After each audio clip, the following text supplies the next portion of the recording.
Welcome to Yeukai Business Show, UK's premier business show where we feature business thought leaders, high achievers, and industry experts. Today's episode is brought to you by World Outsourcing Solutions Limited, a company that specializes in helping executive business owners with virtual assistant services and business growth systems. Here's your host. Hi everyone, and welcome to the show again. So I'm Trevor Stockwell, and I have with my co-host today with me, Yeukai. Welcome, Yeukai. Thanks, Trevor. So excited to be here and truly honored that we have Rohan joining us here. As you know, we love bringing experts who are killing it out there, and Rohan is one of those ones. And Rohan, thanks for joining us. Thank you both so much for having me. Oh, you're welcome, Rohan. So let me just give the listeners a little bit of background before we jump into the questions. So Rohan, you're a CEO, you're a co-founder of QuillBot, which is a site which uses AI technology to serve millions of users every month. And you've got to that point within 3 years, which I think is amazing, phenomenal. We'll find out how shortly. We'll dig into some of the other bits first before we get to that. But yeah, without further ado, welcome Rohan Gupta. Thank you so much. It's great to have you with us. So yes, as we've kind of touched on initially, you've managed to build your product with over 4 million subscribers now every month using it. How did you get to reach so many people in I would say a very short space of time? I think it begins with just product, building out a product that addresses major pain points and making sure that you seed it with initial users who are very passionate about the problem that you're solving. And then I think from there, it becomes much easier to both iterate on the product and then iterate on your messaging so that you're continuously driving additional users who are engaged. And then once you sort of get it to click, then it becomes much easier to just drive more and more users. And then before you know it, you cross 1 million. And really, I think, need to hone in on just a couple of marketing channels that are very effective as well. But at the end of the day, the way I like to think about it is, you've built a good product if you can sort of just leave the entire company alone for a year and come back. And if your user base has grown, it means that you really have viral traction behind you. Yeah, absolutely. So how would you, from a business owner perspective, how would you take the first steps to building that loyal following? You mentioned you've found kind of like a pain point, and your product is able to help users. How do you connect you've got a great product, but how do you get first kind of sight in front of users that know they're going to benefit? How do you start the momentum, I suppose, is really the question I'm asking, to get to the first million, say? Yeah, I think it requires a lot of empathy with your users, so you sort of understand how your users think and where they are, really. And so my co-founders and I started QuillBot when we were in school. In college, I was in my master's, and my co-founder was undergrad and eventually dropped out. And so we really understood how much of a pain point writing was for students, and also where students are. And so a lot of our initial traction actually came from the Reddit community. And we just posted our link in a handful of subreddits, and they just started taking off. And so we built a product that we knew solved a pain point. We knew where the users experienced that pain point were. And then the last sort of, I would say, the piece of the puzzle was building a brand that really connects with users. And so we sort of have a brand that's more tailored towards students. It's on the lighter, cheekier side of it. We have a mascot that I think users really appreciate. And so that creates a lot of goodwill with users, and they feel more connected to your product and your company and want to see it succeed. And so not only are they continuously using your product day to day, but they're also advocating for your product to their friends and family. Yeah.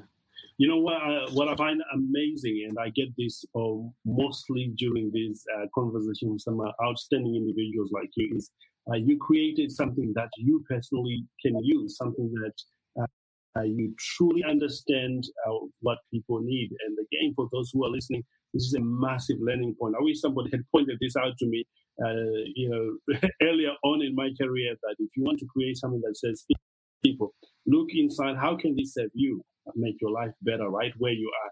And if it ticks all the boxes, the chances are there's 1,000, 1 million people out there who are suffering from the same thing that needs that. And of course, the rest comes into how do you market that. And you seem to have nailed it, which is incredible. Yeah, I think that's funny because so my co-founders and I always joke that we're engineers and we always joke that we're poor writers, so we built a robot to write for us. Yeah. Yeah. So did you kind of, before you got to the point, so say in your student days, before you got to the point where you really brought QuillBot into existence, was there always like a desire to run your own business, or is it kind of something that you almost stumbled upon? Or? I know one of my co-founders and I have historically been very entrepreneurial. This is the first project that really started to get a lot of traction. But back when I was in high school, middle school, I was building these utilities online that were getting tens of thousands of downloads. My co-founder was actually a game developer. He built Flash games and he got millions of plays on those games too. So I think a lot of those experiences, and they weren't really driven by money or like trying to really secure a job or anything like that. It was more just building stuff that people would use and find fun. And so I think we always had that bent.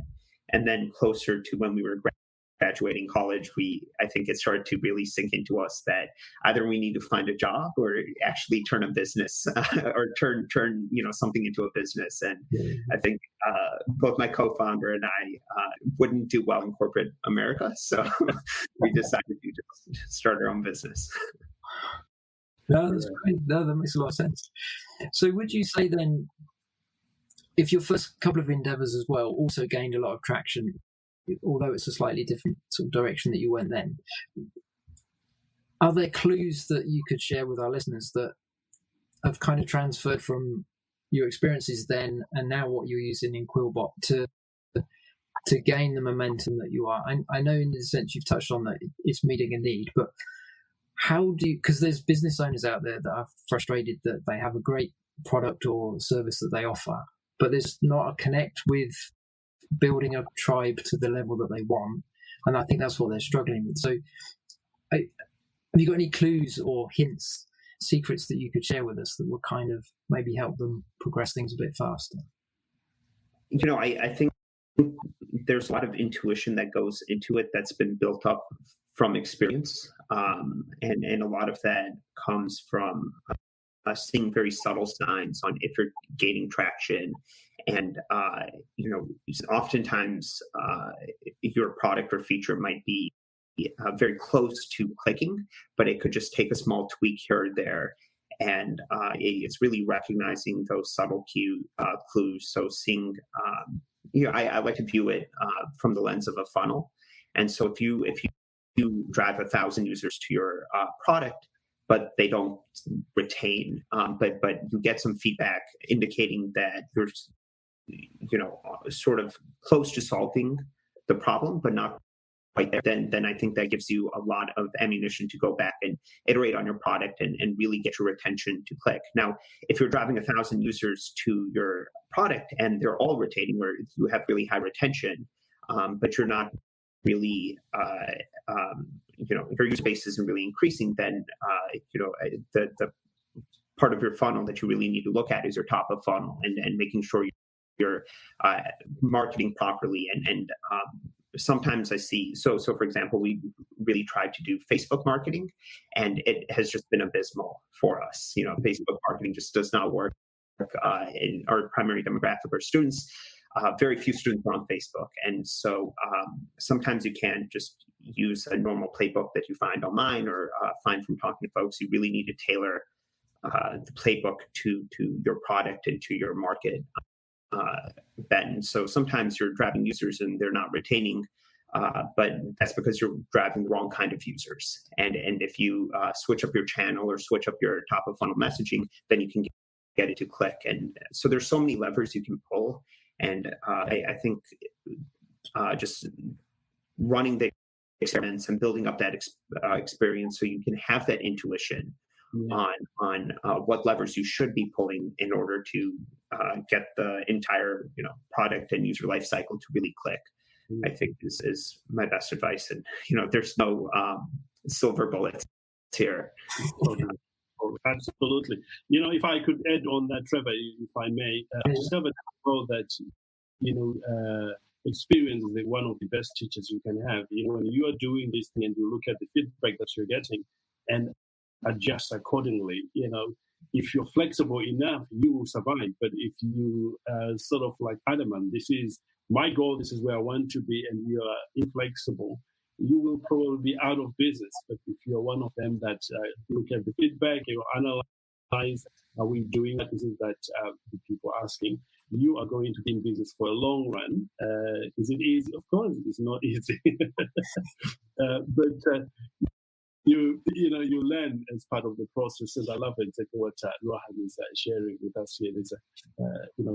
There's a voice of experience right there. Yeah. So I think just in gaining traction within your target market, it's learning the location of where they are. And then if you find them but they're not converting to sales, it's maybe the language that you're using to try and connect your product or service with the target market. Yeah, it makes a lot of sense. No, some nuggets there for our listeners, definitely. So let's briefly, we've touched on it a couple of times, but in a nutshell, what is QuillBot then? How can it help solve the issues of writers, students, business people of all ages? So QuillBot's an AI writing platform, and the idea behind QuillBot is to leverage recent advances in AI and natural language processing to build tools that will augment and automate various writing tasks for users. And so currently we have two of our core products out, and one's a paraphraser, which can just rewrite a sentence for you in a particular style. And so think about it almost like a full sentence thesaurus. And then our second product is a summarizer, so you can just put an article in it and it'll generate a nice paragraph summary of the entire article. And we're building out a whole suite of products that sort of automate and augment various writing tasks. So we're building a product that'll help do a lot of the heavy lifting of your research for you. And then we're building out another product that will actually generate language for you. So you sort of give it these goalposts on, these are the major bullet points I want to write about, and then like a starting sentence and an ending sentence, and it'll sort of start filling in the gaps for you and actually generating the language for you. That's some clever stuff going on there, man. Yeah, definitely.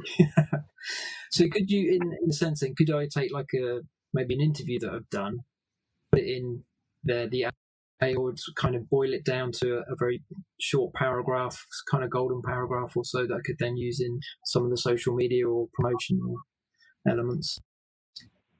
Yes, yeah, and the AI is not perfect, but so we have sort of a human in the loop system. So the human is working in conjunction with the AI to really produce the best language. And so the AI makes recommendations and the humans edit it and then ultimately pick language that they think best represents, what they're looking for.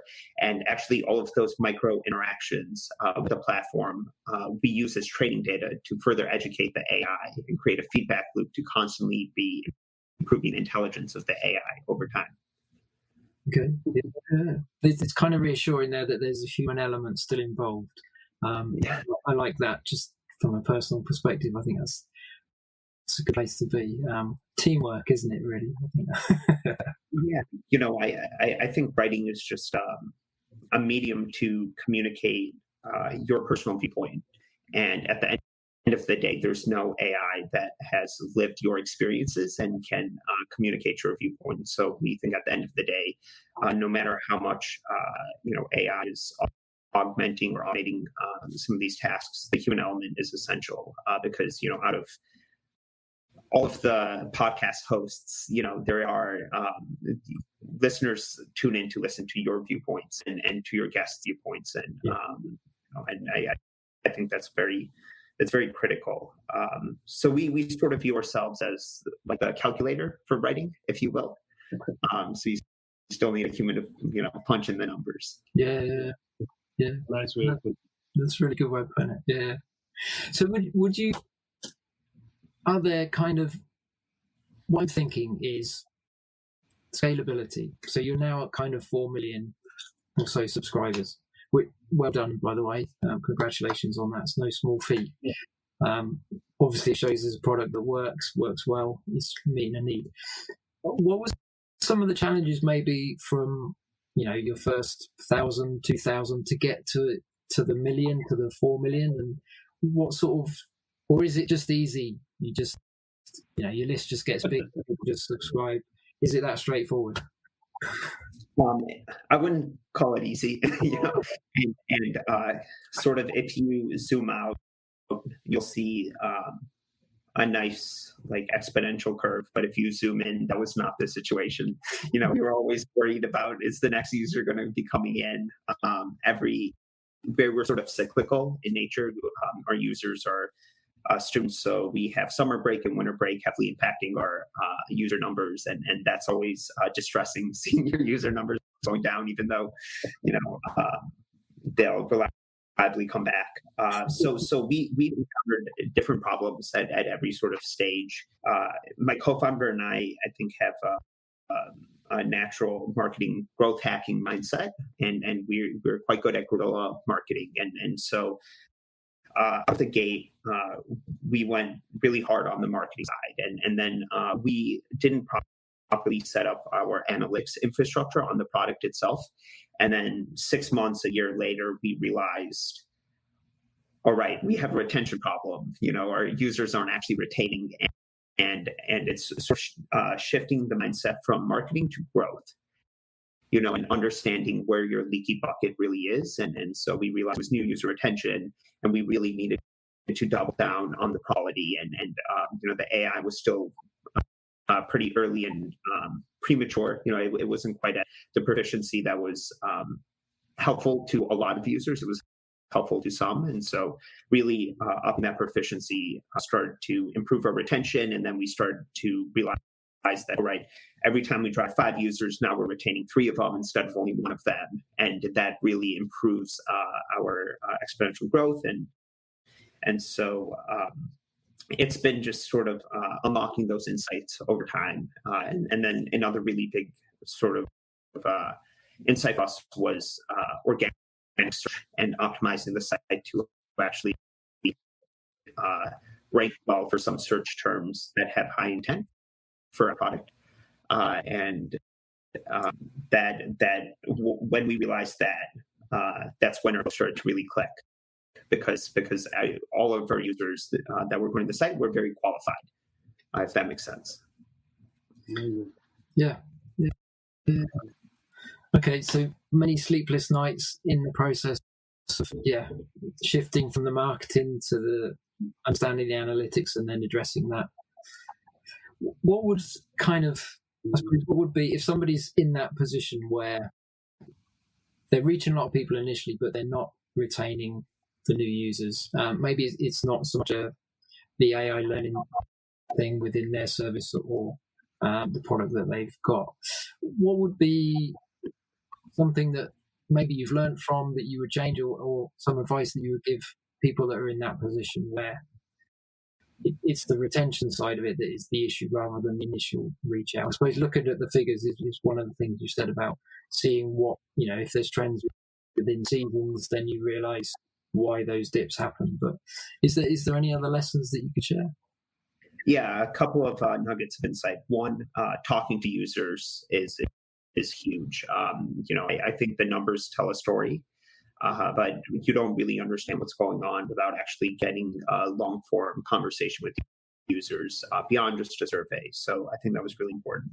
Something else that took us too long to realize, but our initial users, we had a feedback form that came up, and our initial users always said, "Oh my God, this is great," and they just always had nice things to say in our feedback form. But we still weren't retaining users.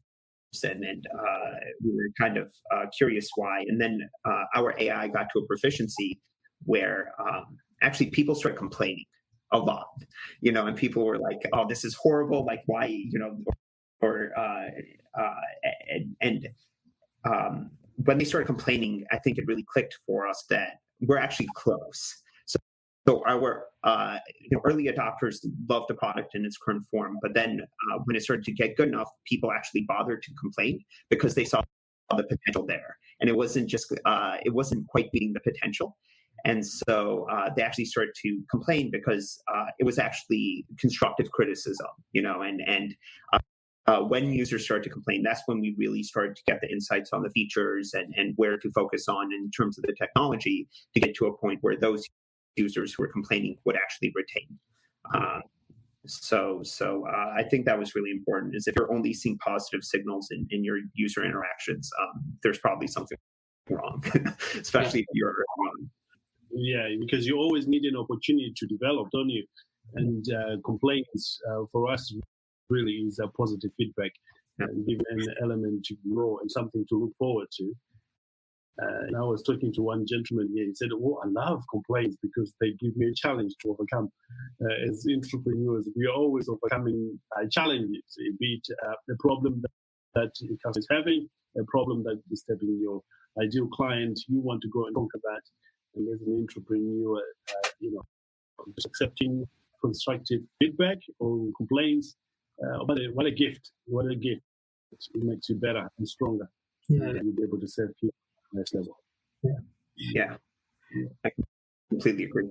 It's a good perspective that you have, because it takes effort to complain, doesn't it? And people, if they value something enough to complain, that you've got some level of buy-in, that they want to stay. Yeah. But you just need to kind of tweak something to make it better. Yeah, the people that are not interested, they don't put the effort into to complain or offer criticism that can be constructive. But how did you get to that? Because I was interested in the mindset and the kind of how you receive the first lot of negative signals. What got you to the point where you can now look at it as, actually, yeah, this is useful. We can take this and build a roadmap, share that, and kind of communicate with the guys that we are in it for the long run. We are going to develop it. But rather than just quitting under the first bit of kind of criticism, what was it from a mindset perspective that kept you going to that you saw was valuable? I think entrepreneurship is full of enigmas, and so there's this sort of dichotomy between failing quickly and persistence that is sort of has a weird place in tech startups in particular. And I think so I'm personally of the opinion that it sort of comes down to founder intuition and really believing in your core mission and believing in the solution that you're providing, and knowing that you can actually iterate to get there.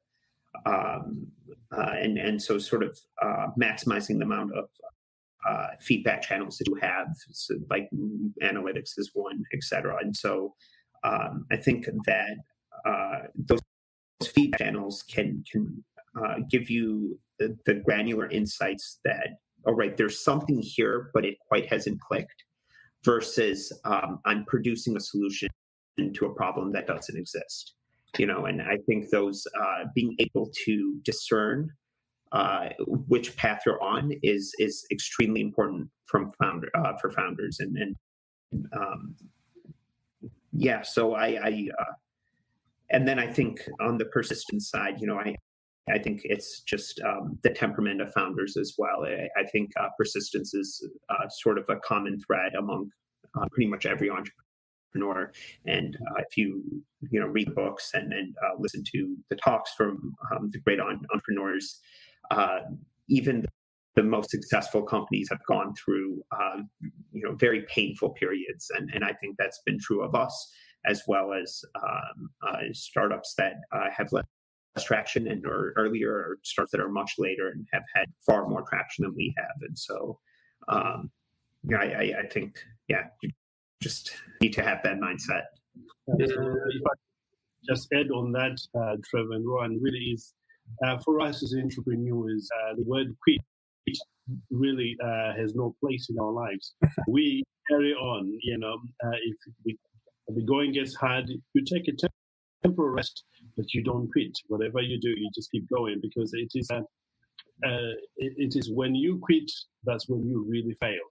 But when you have any difficulties, those are moments of learning. And I know this will help somebody who is facing perhaps a difficult time right now and finding things slightly difficult. We've all been there. This is the natural path of the journey. And if you stick with it, it may take an extra day or an extra month or extra year. But here's the thing I've discovered, and many entrepreneurs here that we've had on the show have discovered, is if you stay in the path, you will get there. You will receive the reward. And believe me, when you begin to receive the rewards, you forget about the difficult times, because the rewards are sweeter than the painful ones. So just hang in there. It's what we do, it's what we believe, and it's what we live by. So no quitting among us. We just move forward, one step at a time. We'll get there. Yeah, that hindsight is very entertaining sometimes. I was talking to my co-founder the other day, and we were joking about an incident that happened 2 years ago where our servers shut down overnight and we couldn't get them back up. And we thought the world was on fire, in that moment. And we lost a bunch of users, and it was bad. But we were just laughing about it hysterically at this point. And I think getting to that point, where you can look back on something that damaging and just laugh, I think is I don't know. It's interesting how your lens shifts over time. It is. And if you think about it, it's, look at the old time. If you quit, where are you going to? Are you going to settle? Because once you're a quitter, you're a quitter. You see, one of my mentors, he can say that how you do anything is how you do everything. If you train yourself to quit in one area, the chances are you're going to quit in another area. So if you are inclined to be a quitter along the journey, you might as well start working on, learning how to deal with that sense of, I want to quit, I want to give up, I want to stop what I'm doing. Before even you get into a business or whatever you're trying to pursue, look at your reasons why. The stronger the reason why, the more sort of power behind you have to drive you even when the going gets hard. Believe me, it gets hard sometimes. You're not alone, and this too will pass, and you will do very well, and you become an inspiration to other people as well. People who look up to you later on and think, if he could do it, perhaps I can do that. And what a great gift you can give to humanity, to be an inspiration like Rohan. So I totally believe in what you are doing there, Rohan, and what you've done for yourself there. True inspirational. Absolutely. Yeah. So what's next, Rohan? What's your next project or the next step in world domination? Or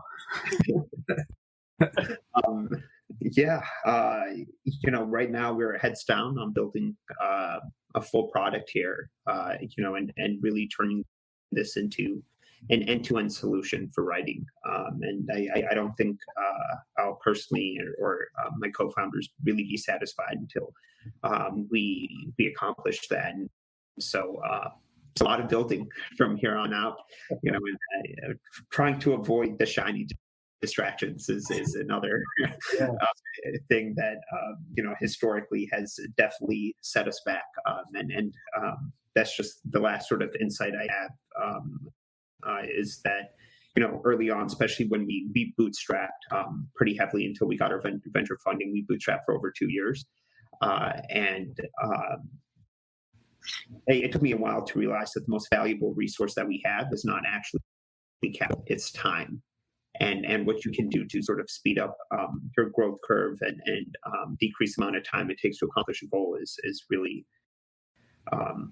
really important. And so that was a major mindset shift that we got over the last year. Awesome. Absolutely. Yeah. Minimize the distractions, keep the why you're doing it in the forefront as to what motivates you going forward. Yeah. No, that's really good. Lots of good wisdom there. I appreciate you sharing all that you have. We're kind of almost at the end of our time together, but is there any other sort of, I don't know, learning points or anything that you want to share with the audience before we wrap this up today that you think would help? We've got business owners from kind of at all levels, all stages, veterans, newbies, and everywhere in between. So, no, just keep at it. And I think this is probably one of the best times to be building a company. The kind of resources that you have out there. We were 3 kids working on technology we had no business working on. And just the degree of open source resources out there and learn to get from YouTube, like really taught us a bunch of very technical skills that was essential to build our company. And I think this is true in a lot of different markets beyond just like AI. And so, I would really encourage everyone to not get scared if you're tackling a market where you think everyone else is an expert except for you. I think you're more competitive than you think you are. That's good. No, that's really good. So how could people touch base with you? How can they find out about QuillBot? You can reach out. You can go to our site, QuillBot.com, and use our products for free.